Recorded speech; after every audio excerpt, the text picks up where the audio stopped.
There is no better feeling than making bat meatball.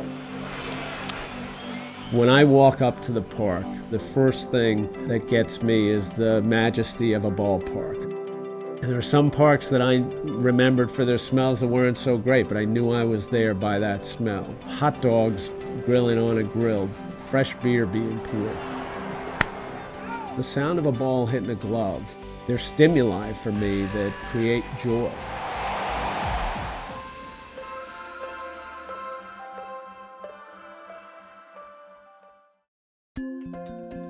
I came from the Lower East Side of Manhattan. At Fordham Prep, at the high school I went to, the Jesuit philosophy was kind of deeply rooted in all of us. And my academic advisors were steering me toward some schools in the Northeast, and one of them was Georgetown. I went to college with the intent to play baseball, to be down in the nation's capital on a college campus, on the pitcher's mound in front of sometimes hundreds of people. Who wouldn't have eaten that up? I've known Tim Brosnan for 35 years, since he arrived as a freshman, which was at the start of my sophomore year, and we've been friends ever since. Putting my Georgetown uniform on for the first time, just talking about it makes me kind of swell up with emotion. I've known him since Georgetown freshman year when he was a senior on the baseball team, and we played together. I was the young freshman, he was the elder statesman, the person I looked up to. Some of the people that I met my first day at Georgetown are my best friends in the world to this day. Right.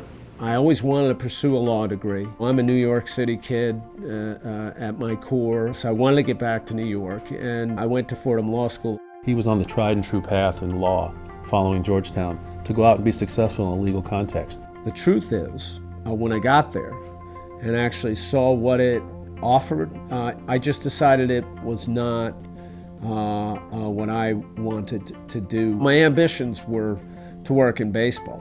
When I discovered that I wasn't going to be good enough to continue to play, I started to think about how I could otherwise be involved. He decided to go work for Major League Baseball, and he was kidded for that. People would always say to him, what do you want to be, a pitcher? What do you want to still be, a catcher?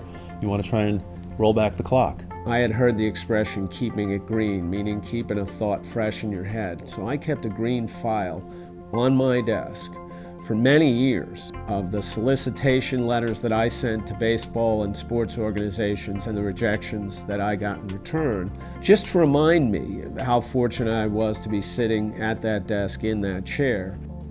My first day of work, I flew to Toronto, Canada for the Major League Baseball All-Star game. I called my wife on a phone and I said to her, I'm watching the All-Star game and they're going to pay me to do this.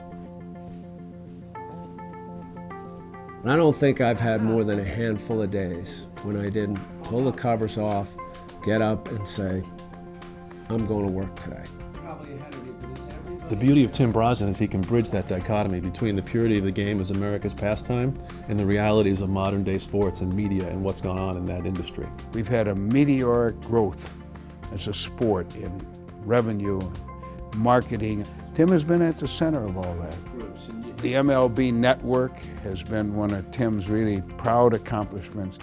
It will be one of baseball's great assets for decades to come. Baseball is a social institution with very important social responsibilities. Tim's been tremendous. Just for instance, if you take Stand Up to Cancer, which is something that we went into about 3 years ago. The most important thing to us was really getting scientists to work together. So in a way, that's why Major League Baseball was such a perfect fit for us, because we're all about teamwork. Baseball really is at the forefront of philanthropy and sports and cause-related marketing.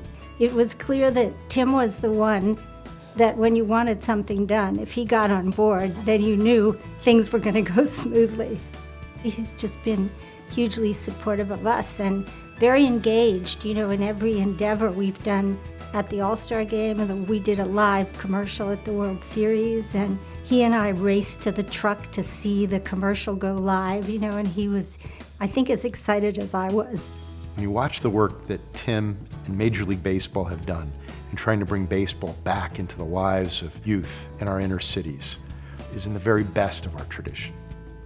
One of the reasons we're in the golden era of baseball is because of Tim's imagination, ingenuity, and vision.